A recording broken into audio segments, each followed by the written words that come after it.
Sound check.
Hey, good evening, everybody. My name is Dr. Nathan Thompson with the Wellness Way Yorkville. Happy Monday, guys. Hope you had a great weekend. If you are joining the broadcast, thank you very much. I'm so happy that you're here and that you have joined us. And if you are joining us live, make sure that you say hello. Let me know where you're watching from. If you happen to watch on replay, just go ahead and type in replay so that I know you're watching it on replay. Let me know also where you're watching from, too. I love to see people from all over the world that watch these videos. And if you are watching it and you do comment, thank you so much. I appreciate that. All right, so today I'm going to be talking about Digestion 101. And a lot of people just don't understand digestion, including a lot of gastroenterologists too. But I'm going to ask this question that a lot of people think you should run to when it comes to good digestion. It's all about probiotics. If you have any kind of digestive issues, you just need to take probiotics. The question I'm going to ask is, are probiotics enough? And I'm going to show you that no, they're not. And I'm going to explain to you why. So if you are watching again, please make sure you just say hello and let me know where you're watching from.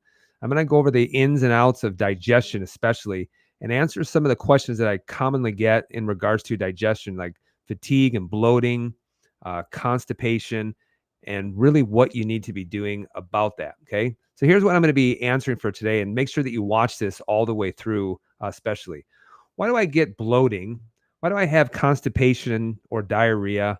Do I need to be on a probiotic? These are some of the questions that I'm going to answer. So make sure you listen all the way through, especially.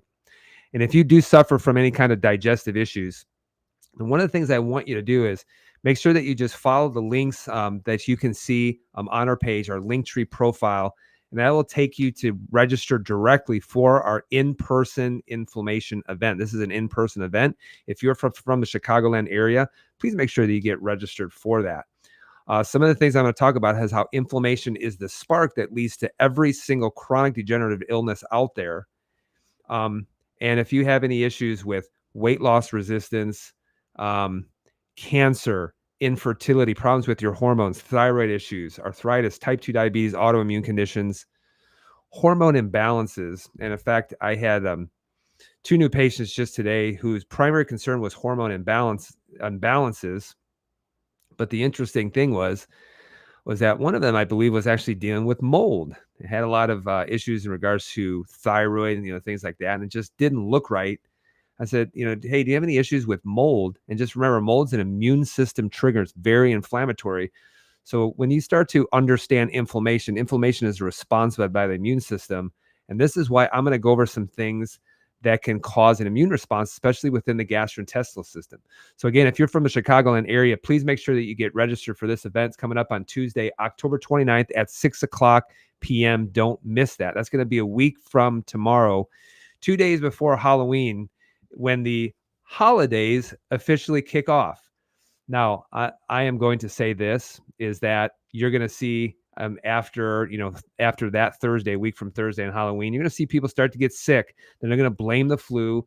But one of the things that they're going to fail to realize is that high doses of sugar are an immune system suppressant. Okay. So sugar actually competes with vitamin D or vitamin C within the neutrophils that are responsible for handling bacterial infections. And so sugar has also caused a lot of oxidative stress. So it's very easy to kill off those neutrophils because they're instead of taking in vitamin C, which helps to extend the lives of those neutrophils, all of that sugar is going to kill off those neutrophils, which is going to make you a lot more susceptible to infection, especially. So you don't have to play that whole holiday game. Yes, you can enjoy the holidays, but enjoy them for what they are, which is actually one day and not for 6 weeks, which is what most people actually turn it into. So get registered for that upcoming inflammation event. One of the things that you can do if you just follow our Linktree profile, click on that link, and then you're going to see that will come up, inflammation event, work with me in person. And just click on that, and it'll take you about 60 seconds to register for that in-person event. We'll even send you a confirmation email so you know exactly where to go. We'll even probably reach out to you and call you because we do a lot of planning and preparation for each event. We also have a special gift for you at that event too. So make sure that you are there if you are from the Chicagoland area. Okay. Now, here's what's so interesting that I want to talk about is I want to talk about a principle that not a lot of people actually, not a lot of doctors or functional medicine doctors or anything in natural healthcare, they don't follow this principle. And it's called the Swiss watch principle. I talk a lot about this at the inflammation event. The Swiss watch principle, what is it? Well, if you look at the body, everyone wants testing because they just want some this for that approach. In fact, this is why, like most medical testing, if you come in and you complain of something, they're like, well, let's just see if one of these hormones is low and we'll just replace it with a hormone. We don't test that way. We know that the body actually works together much like a Swiss watch, which is why the nerve system is so important, but so are these other systems as well. And this is why when I say the big toe controls the heart and people laugh and they scoff, and I'm like, take off your shoe, let me hit it with a hammer, and then I'll take your pulse and take your blood pressure after I hit your toe with the hammer, okay? What a lot of people just don't realize is that if you have a problem in a certain organ system, how it will start to affect every other organ system as a result. This is why a long time ago, before I was doing this kind of work, I saw some pretty cool things happen. But the thing is, it didn't happen with every single person. We saw a person, who struggled with infertility. They were able to get pregnant. We saw, people with blood sugar issues that started to normalize just by addressing their nerve system. We saw people whose acid reflux went away, and that was just by addressing the spine, addressing the nerve system. And people say, well, how on earth did that happen? Because we lowered stressors. We lowered stressors to the point so that the body had the ability to be able to catch up and start to adapt and be able to recover. The problem was it wasn't happening with every single person. And the reason why, because that might not have been the biggest stressor that was in their lives. And so this is why when we do testing, we're looking for the things that are stressing out the body. And the more stressed out the body is, the less capability it has of actually overcoming certain things. And so this is why you really do need proper testing. This is why the gastrointestinal system is so important as well. Because if you start handling things, then you start removing stressors, you start emptying out the bucket. Remember, the body's a self-healing, self-healing organism, and it doesn't need a lot of help as much as it just desperately doesn't need for things to be interfered with, especially. Here's what's so interesting is I just had a woman who came to me, and yes, she has someone addressing her nerve system, obviously, because we recommend that for people who are seeing us, not for chiropractic. We say, hey, make sure you have a really, really good chiropractor who knows about spinal correction, especially because those are the ones who get the best clinical results. But we've been working with her, and she was able to get off of blood pressure medication. Isn't that amazing? She was on blood pressure medication for years, was able to get off of it. And the thing is that I didn't give her one quote unquote supplement to help her with her blood pressure. And that's what a lot of people think is they think, what supplement do I need to be on? Someone actually asked me this today. I have high blood pressure. What supplement do I need to be on? And it's not necessarily that. And in fact, one of the things that we did with her is that I told her to increase her salt intake, and which would probably make cardiologists roll in their graves, because they demonize salt. But I talked about it's not a salt issue, it's a potassium issue. I talked about that last week. But she was actually able to increase her sodium, yet at the same time still get off of blood pressure medication. The reason why is because we started working with those systems to improve the function of all of these systems. And as an end result, well, her body just started to normalize. And that's because the body is created to actually do that. So that's why this system is so important. And this is why there's so many people that can't figure it out. in medicine and functional medicine, because it's all, if you have this, then take this. It's all a this for that approach. The body is a lot more complex than that. Okay. Now, good digestion that I'm going to talk about, good digestion really revolves around a lot of different things. But let's say, for example, we were looking at a food allergy test. We're looking at a stool test. These are some of the things that we're looking at. Number one, you need for good digestion, you need good stomach acid production. I'll go over with you in a second why stomach acid is so important, because it helps you break down your proteins, helps you to sterilize your food. Number two is pancreatic elastase, which actually which is a good measurement of pancreatic enzyme activity, which is further helping you to break down your food. That's why you also need a gallbladder. You got good gallbladder function, good release of bile to help you break down, emulsify your fats, and help with fat-soluble vitamin absorption, A, D, E, and K. This is why so many people who have their gallbladder out struggle with so many different things, like chronically low vitamin D. And I'll show you why they can have some problems with constipation, or might be dumping syndrome. Other things too. Then you got to look at barrier function, the gastrointestinal barrier, and inflammation at the same time. Then you also need a healthy microbiome. And everybody thinks it's all about the microbiome. And yes, it is very important. But if you have a poor microbiome, the chances are you probably are running some level of infection in the body. And the only way to do that is to be able to test for that. So you may have certain types of bacterial microbial overgrowth. You may have things like an overgrowth of certain yeasts, things like that. Or we're even talking about a parasite, which, according to social media, everybody thinks that they have a parasite, and that's just not the case either. So you need a lot of different gears turning just to have good digestion, especially. And this actually takes me back to an individual that came in not too long ago that was having terrible bloating, terrible fatigue, problems with acne, eczema, things like that. And I asked a very important question. Was this a very colicky? Were you a colicky baby? The mom looks at me and it's like, terrible, colicky baby. And this is why this just always gets me when you have a baby that's screaming, that's colicky, very irritable all the time, arching their back. There's something happening within the gastrointestinal system. There always is. This was a colicky baby for a very, very long time, probably because there was a lot of gastrointestinal inflammation that was causing a lot of bloating. And that's why babies arch their back up in order to take some of the pain that's coming from the gastrointestinal system in order to relieve some of that pressure.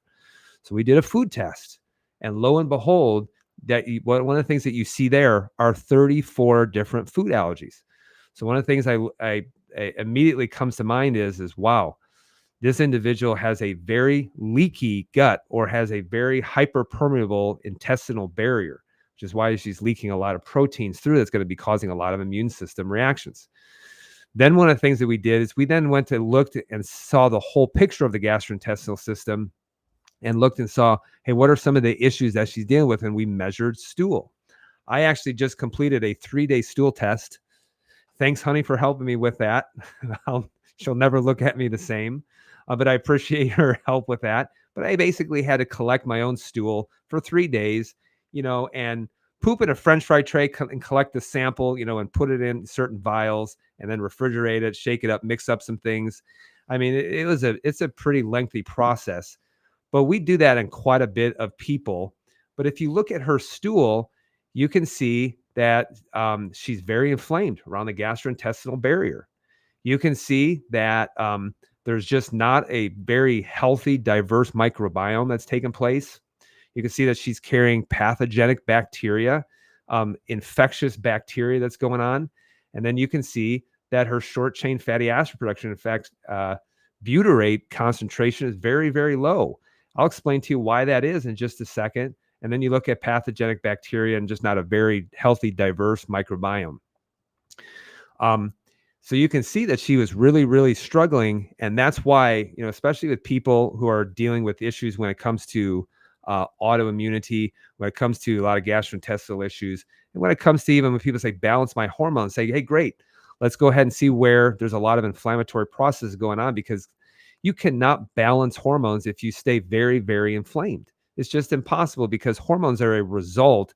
They're messengers And as the body undergoes a lot of stress and a lot of inflammation, you're going to see that those messengers are going to start to go down quite a bit. Doesn't make a whole lot of sense to stay inflamed and start dumping a bunch of hormones into your system. So let's talk about this. Let's talk about some of the common things that people have and answer some of the questions in regards to digestive issues. The first thing is that I'm going to talk about is going to be bloating. So think of bloating. And in fact, one of the first things that we'll look at is look at a X-ray into the gastrointestinal system. So if you look at the gastrointestinal system and you look at this, here is a young individual that was dealing with ulcerative colitis. And if you look at this X-ray, look at all of the belly bloating that's taking place. And in fact, I had to black out her name, but you see that the stomach is extremely swollen. So bloating can be a huge issue, and it's a response usually due to an inflammatory response. And in fact, this is actually one of the first diagnostic tests for medical doctors with any kind of bloating is go ahead and just do an X-ray of the gastrointestinal system. When I looked at this, I was like, how long has she had bloating for? And I said, her whole life. She's had bloating her whole life. And I'll go over why someone could have bloating, obviously, their whole life. But getting an X-ray is actually one of the first things that points us towards, hey, maybe we should look deeper and look at a food test, look at a stool test as well. Which leads me to this question. What's the number one cause of digestive issues? I'm going to give you my opinion. What's the number one cause of digestive issues? Well, there's a lot of different causes, but I'll tell you the biggest thing that's going to move and shake and cause you to get in this position is it's called stress.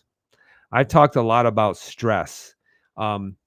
And this is what we talk a lot about: mental, chemical, and physical stressors that put you into a chronic fight or flight. This is why when you have a lot of mental stress, while it will wreck your digestive system long term, this is why even like not getting enough sleep can wreck your digestive system. There's other reasons for that, but I will tell you this: stress is one of the biggest players when it comes to having poor digestion, because stress puts you into fight or flight, and having a chronic fight or flight response is going to put you in a low stomach acid response. Now, let me just say this, guys, because when I look at this, I'm like, I really want you to think about this, because people say, oh, my doctor says I make too much stomach acid. I'm like, you realize that you producing stomach acid is a result of you being into rest and digest. So by very definition, if you make too much stomach acid, it means you're in too much rest and digest, which I don't see anybody in too much rest and digest. No, they're in too much fight or flight. It would be like saying this: yeah, I laid down and I took a 4-hour nap and I woke up. Oh, my reflux was terrible. This always gets worse during stress. And people ask me, have you ever had acid reflux? Yes, I have. And you know when? When it was during one of the most stressful times of my life, when the COVID, et cetera, pandemic hit, and they were trying to shut down our office, shut down the gyms that we were running. It was very stressful. And I remember looking at my wife and saying, hey, you know what? If we don't have something turn around, with this, we're going to lose all of this. And so, yeah, I was very, very stressed out when that happened. I suffered terribly with low stomach acid, which caused a lot of reflux. This is why removing stressors is so important: mental, chemical, and physical, because being in a low stomach acid environment can really wreak havoc, especially when it comes to your gastrointestinal system. Here's some other reasons why too, because a baby's not going to be super stressed out too, but you can run into a lot of gastrointestinal issues by early introduction of food proteins, by introducing foods too early in a baby especially. This is why when I say, hey, babies are born with a leaky gut. Did you know that? They're born with a leaky gut. Anything that they're going to take in is going to leak through the gastrointestinal system, probably going to cause an inflammatory response. And this is why you really should, if you have a baby, you should wait until they're at least a year of age before you start introducing foods. We've made this mistake with some of our other kids. They've forgiven us for this, but we introduced foods, 16, 17 years ago, a little bit too early. And all we saw were things like eczema and some skin issues take place. But babies aren't supposed to be introduced food before 1 year of age, and because they're born with a leaky gut, and that's not a defect. That's in order to be able to have large proteins that are coming from mother's milk cross over the gastrointestinal system, because she's lending their antibody from that are coming from mother, which is why if a mom is breastfeeding, why they're babies are pretty much protected as long as mom has gotten the right infections, growing up. they're protected if they are breastfeeding. So early introduction of food proteins. And in fact, I have one, Elias, who's a year and a half, and he is still breastfeeding even at a year and a half years of age. He's a big boy, all right, but he doesn't have any skin issues or anything like that. Another thing that can cause a lot of gastrointestinal system is a lot of antibiotics. It really can. The antibiotics can wreak havoc multiple rounds on the gastrointestinal system and can cause a lot of gastrointestinal issues. And in fact, anti means against, bio means life. It's against life, which means it just doesn't kill off bacteria. It kills off all the other life, which could be your microbiome as well. And then I have another thing. And so what do you think can cause some issues when it comes to digestive issues? And I have another one, but I'll be shadow banned if I actually say it. But I really think that it's jibby jabs. And I don't know, because I know AI is actually scrubbing. They're listening to this because I've had some videos on YouTube removed just for mentioning the word. But instead, what I'll just say is I'll just call it something cute, and it's jibby jabs, even though the result is not very cute. Okay. So let's talk about low stomach acid, why this is so important, and why for most people, one of the things that I do is I have them work on increasing their stomach acid. Because if you have low stomach acid, I want you to think of it.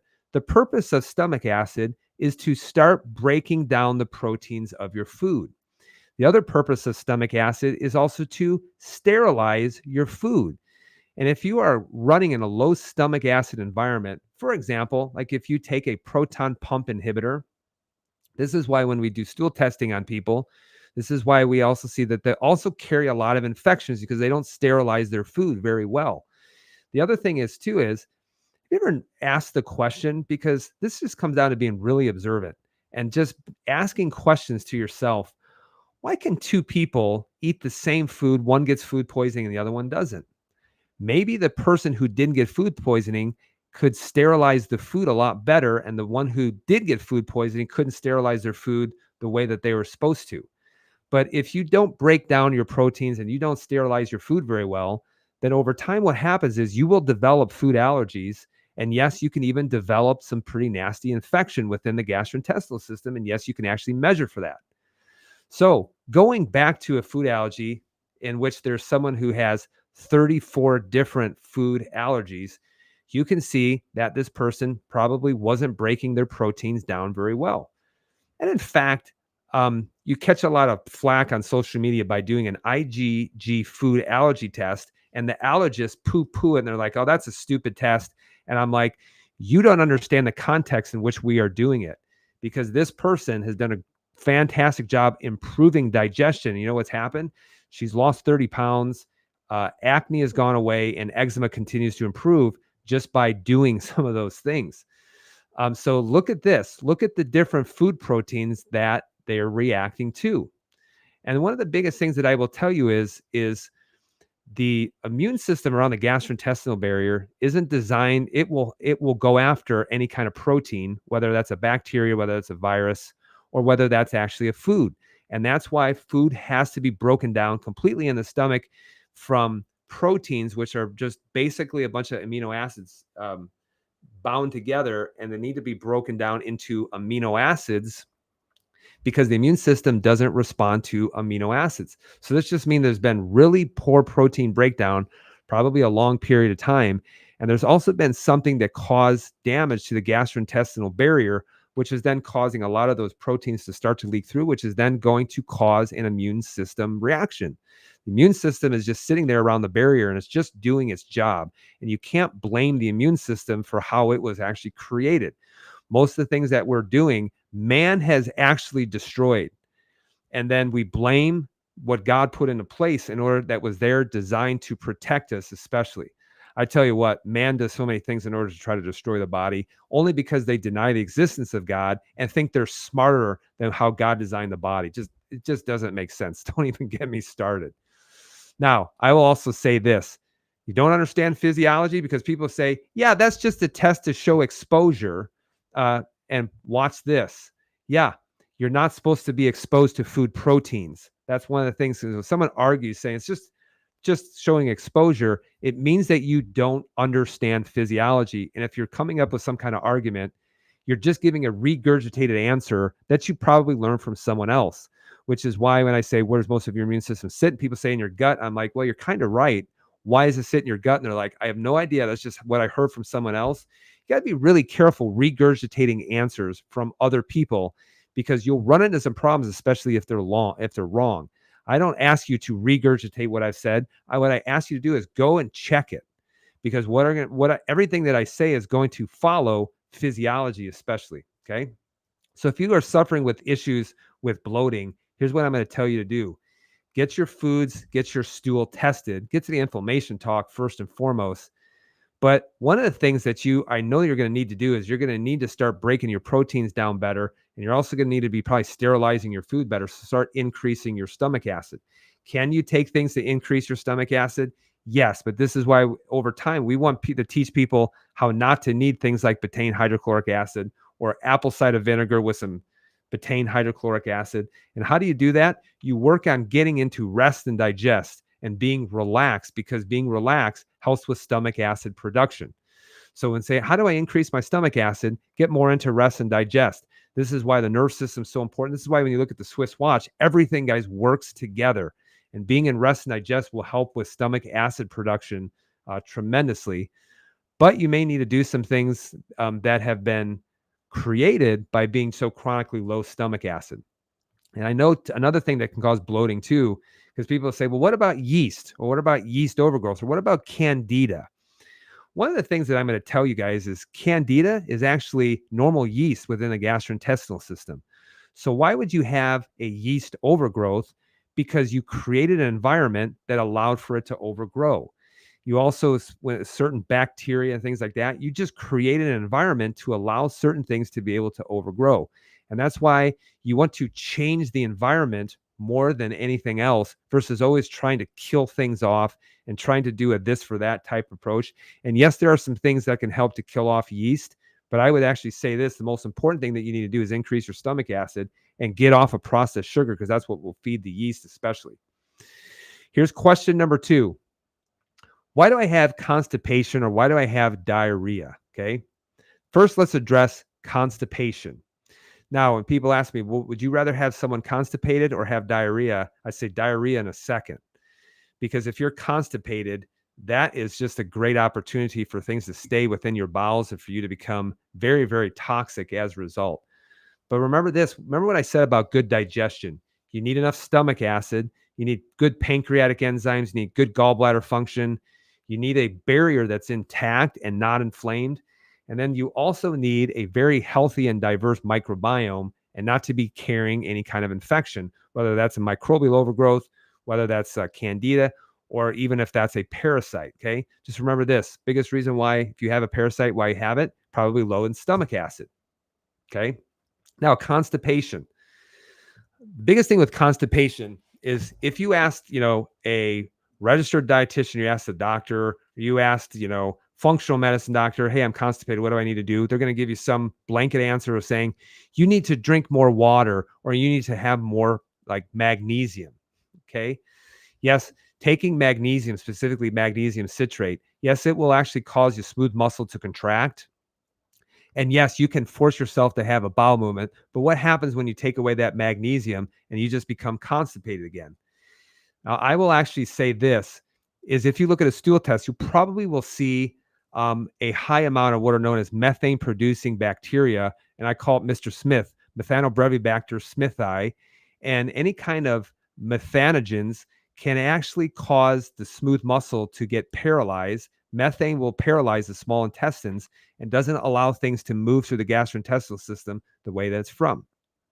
Did you catch Methanobrevibacter smithii? No, you just create an environment that actually favors that environment. And one of the biggest things that I will say is do you even have a gallbladder? Because actually bile will help to knock down some of that overgrowth of those bacteria that are paralyzing the small intestine. Okay.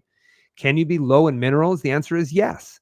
You might be low in potassium. Yes, you may be low in magnesium. But listen, if you need to be on magnesium every day, or take a big spoonful of magnesium citrate just to force your bowels to move, then you are not healthy. There's not a good environment. It needs to get tested. So yeah, you do need enough water, which is the blanket answer that everybody gets. Or they might say, yeah, take some magnesium citrate or increase your potassium.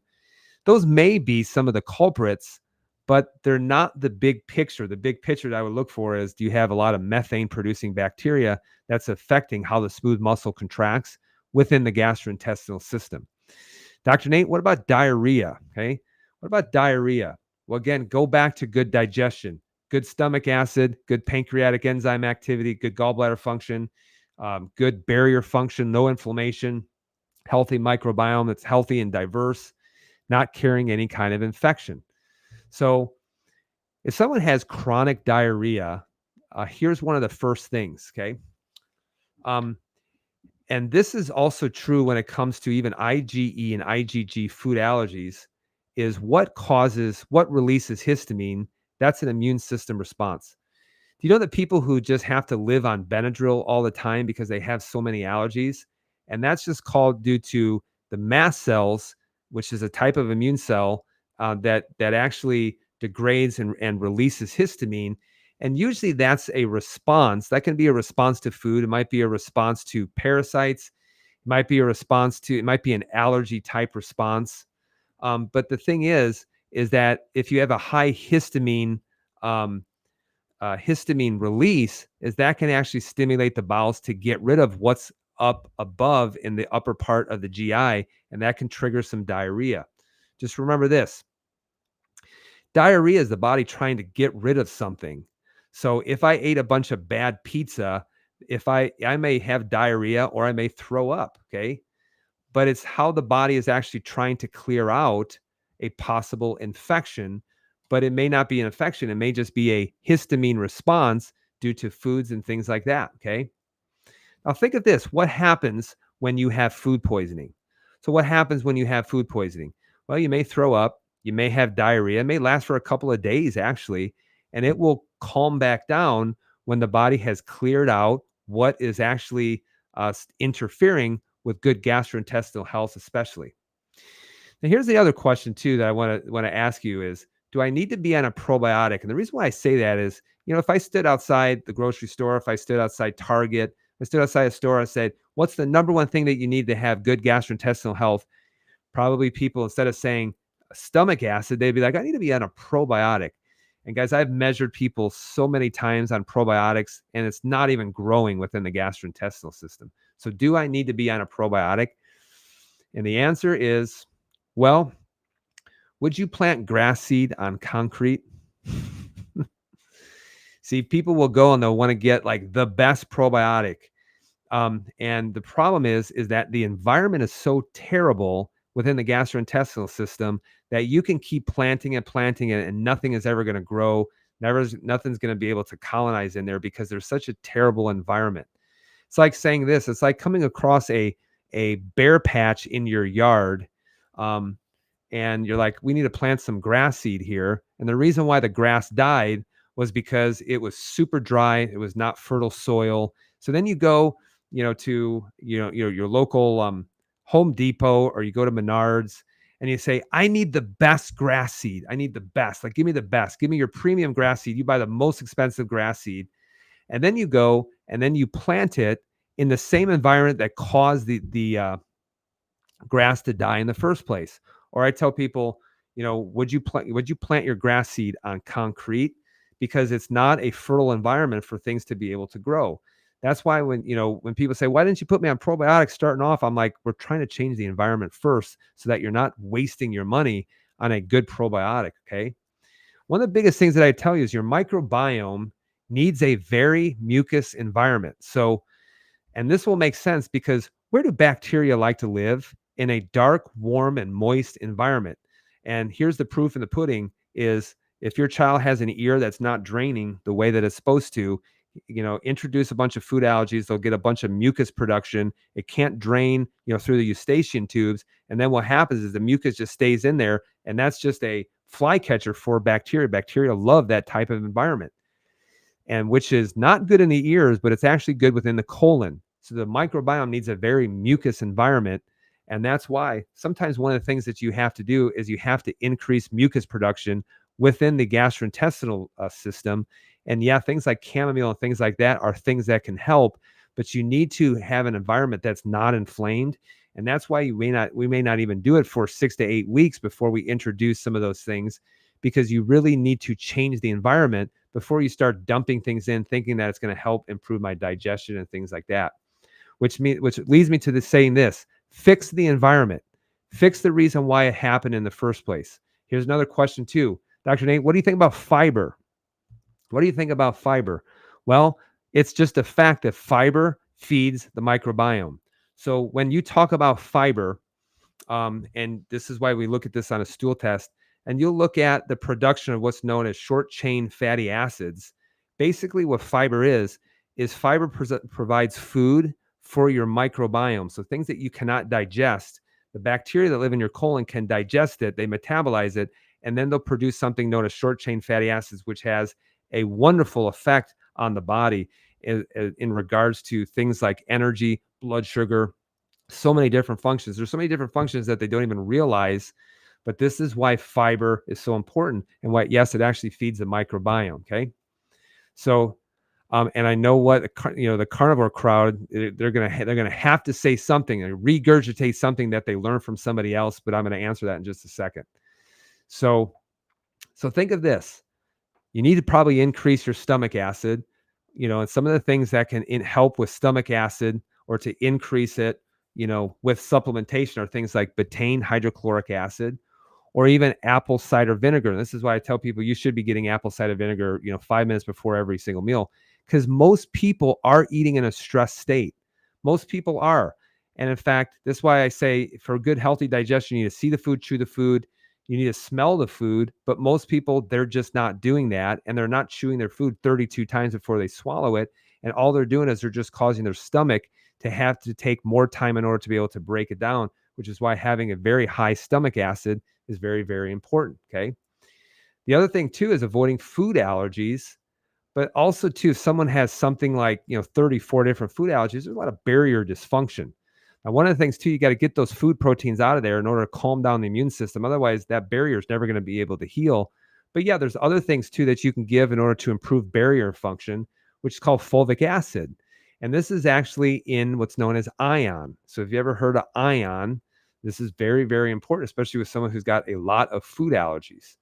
Fermented food is going to be very important. Things like sauerkraut, kimchi, things like that.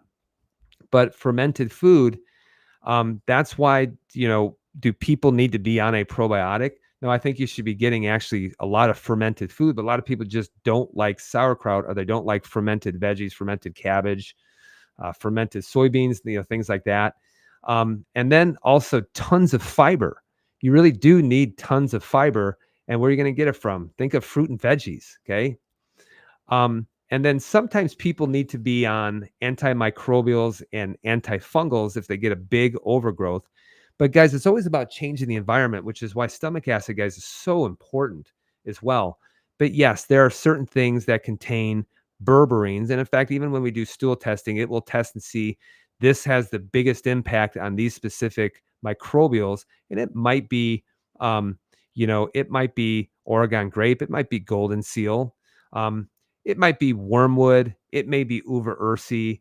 Wormwood is a great antifungal, especially, with yeast and things like that. But also too, you may need to get rid of processed sugar. And the reason why is that the processed sugar is just feeding certain things within the gastrointestinal system, specifically things like yeast. Especially yeast loves sugar. And, if you're dealing with a small intestinal bacterial overgrowth or SIBO, you eat a bunch of processed sugar, you're going to get very bloated, just because the fermentation process, instead of getting handled within the colon, is getting handled within the small intestine, just because you have a better environment for certain bacteria to grow. And you're going to see the presence of bacteria in the small intestine.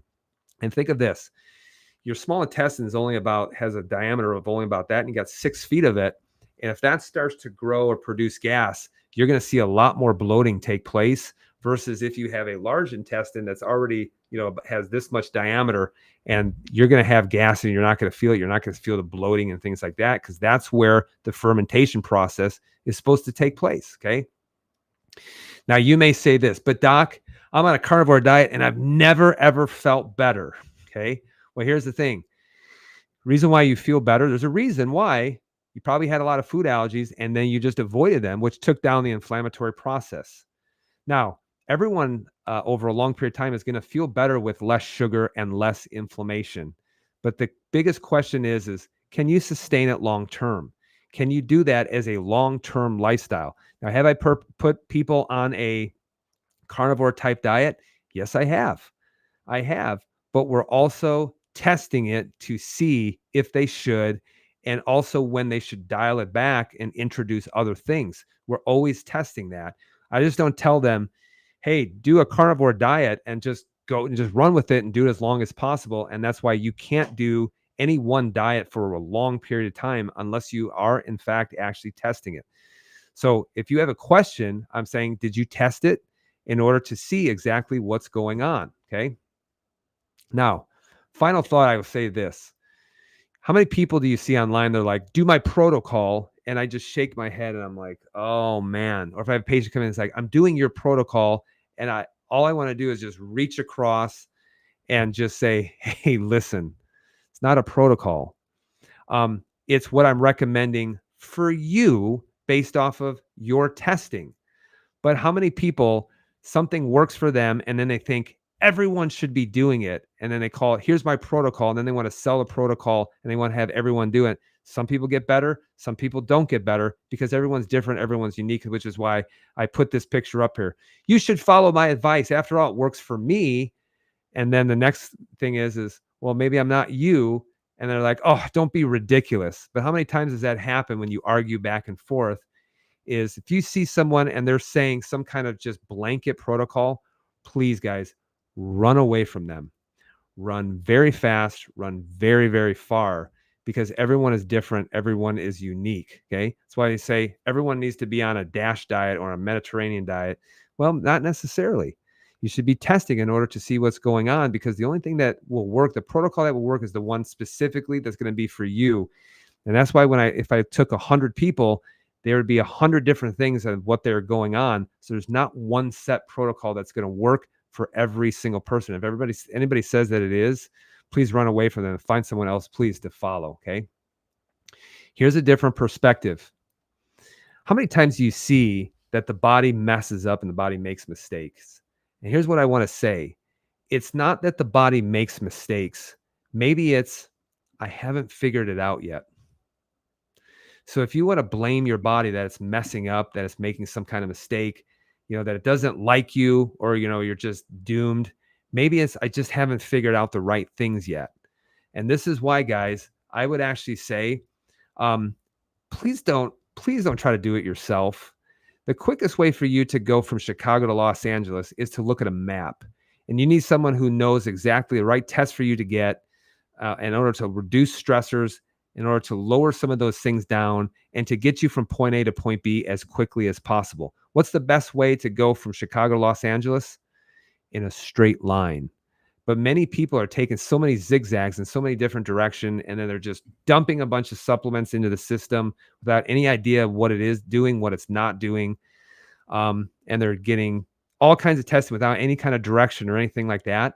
One of the things that you need to do is you need to figure out a direction so you can confidently go in the right direction that's restorative, and that's not just keeping you chronically sick. Remember this, if you need 19 supplements in order just to be able to function, then you're not healthy, you're still sick. And we don't want people to be taking a bunch of supplements. We want people to have restoration and to be healthy. This is why coming up Tuesday, October 29th, get registered for this right now. If you're in the Chicagoland area, what I want you to do, go to our link tree, get registered for it right now. Register yourself, register a friend. We have a special gift for you at the end of it as well. But if you're dealing with issues when it comes to weight loss resistance, hormone issues, thyroid issues, type 2 diabetes, autoimmunity, whatever it is, then make sure you get registered for that. Because people say, well, what do you treat? And I'm like, well, we help people regain their health because the natural reaction of health is for you not to be sick. That's the natural state of health. So we really work on removing stressors in order for your body to be able to heal, recover, to be able to adapt the way that it's supposed to. I want you to get registered for it right now. If you've been watching for a long period of time, stop delaying, stop putting it off, get registered for right now. Just go to our Linktree account. You'll see at the very top the Eventbrite link to work with me in person, the inflammation event. It'll take you 60 seconds. The only thing that we ask is if you register for it, you're committed to being there. Okay. You are committed to being there. Now, guys, I also appreciate some of the people that have ordered t-shirts as well. How many of you know we have a t-shirt store, and you can actually order a t-shirt on demand and it'll be shipped directly to your house if you're within the continental United States. So we have some pretty awesome t-shirt, like our Mandate Burpee t-shirt, or Burpees 1 star. We have some pretty awesome t-shirts, and I always appreciate, yes, we have men's styles, women's styles, different colors, and you can actually order your shirt, get the size that you need, men's and women's, get it printed. It'll be at your house within 2 weeks and shipped directly to you. And I always appreciate, because that just helps us be able to continue on social media, and it helps to pay for some of the software and some of the things that we have to utilize in order to get our message out. So I always appreciate when you guys get a t-shirt, and it's a win-win. So you get something also in return. Okay. Digestion 101. Are probiotics enough? I'm going to say for the majority of people, nope, you need to work on some other things before that. So I hope, guys, that you found a lot of value in this live. And if you did, make sure you share it with other people. That's the only thing that I ask, is if you found value in this, make sure you follow our page. Make sure that you share this with other people, because I always have someone who comes to me and they said, "Man, imagine if we had never met." And I'm like, "I know, your life would be so different." So share this with other people, and give me also a topic for next week. I'm kind of unsure what I should talk about, but if you have any topics, I know people, they message me. They're like, "I want you to talk about this topic," and it's such a lone wolf topic. It's like no one's going to want to listen to that. But people are asking me to talk about things because really what they want is they want me to answer all of their questions, with some of the things that they have going on. But give me a topic that you feel a lot of people would find value and benefit in. Maybe we'll talk about the election. Who knows? But just so you know, I may be getting a little political, over the next couple of weeks. And if you disagree, then a true sign of maturity is disagreeing, but still able to follow and not get upset. Remember, when you get upset, it means that you're just uncertain. That's one of the biggest things that I will tell you. So, guys, give me some topics for next week. And make sure that if you watch this, that you let me know where you're watching from. Make sure that you say hello. I love all of you for watching, tuning in. It means a lot to me when you do that. So, guys, be well, be blessed. I will see you next Monday, and I hope you have a great rest of your week. Be well.